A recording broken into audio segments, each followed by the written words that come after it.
Masintabi po sa mga nanananghalian, hinigpitan po ng lungsod ng San Juan ang kanilang ordinansa laban po sa pagdura o pag-ihi kung saan-saan. Ayon po sa DOH, ang mga maling gawain na ito pinagmumulan din ng sari-saring sakit. Balitang hatid ni Dana Tingkungko. Pero hindi naman mantila.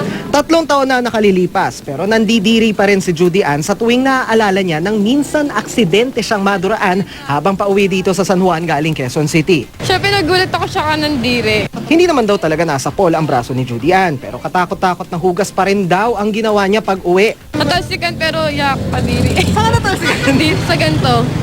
Ano naisip mo na nung natalsikan ang konti? Baka may kung anong sakit, ganun, baka mahawa ako. Ang bahay na ito naman sa J. Arellano Street, tapat ng mini park ng lungsod, agaw pansin dahil sa mga paskil na ito. Hindi isa o dalawa, 3 ang babalang tadtad sa bakod nito sa sino mang magtatangkang umihi.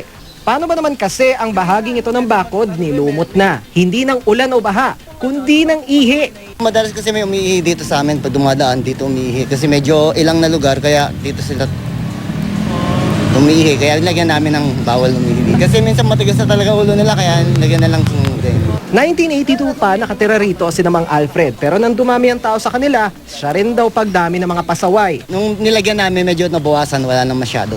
Kaya ano sinasabi nila? Wala naman, pasensya daw. Yun lang. Pasensya na pero nagawa na Nagawa na nila. Hindi na pwede ibalik.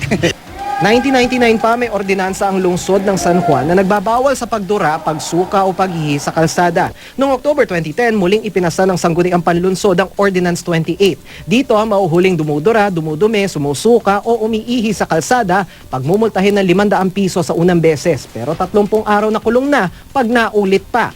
At kamakailan lang, mas hinihigpitan na raw ang pagpapatupad sa ordinansa.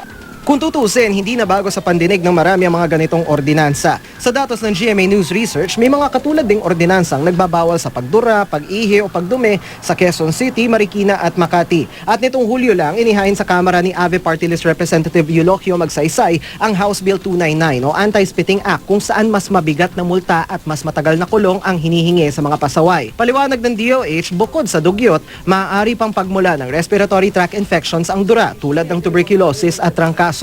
At kung may sakit na ang taong mahahawaan, maaari pang mauwi sa pneumonia. There might be some organisms na pwedeng sumama sa pag-spit. Because when you say spit, it could just be anywhere, di ba?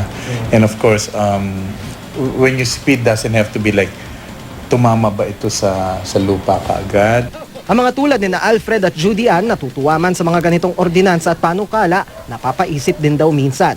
Kailangan pa ba ng batas para lang maidikdik sa kamalayan ng lahat ang simpleng pagrespeto sa kapwa? Nasa tao na talaga yon kaya nga alam minsan matitigas nga ang ulo. Dano Tingkungko, GMA News.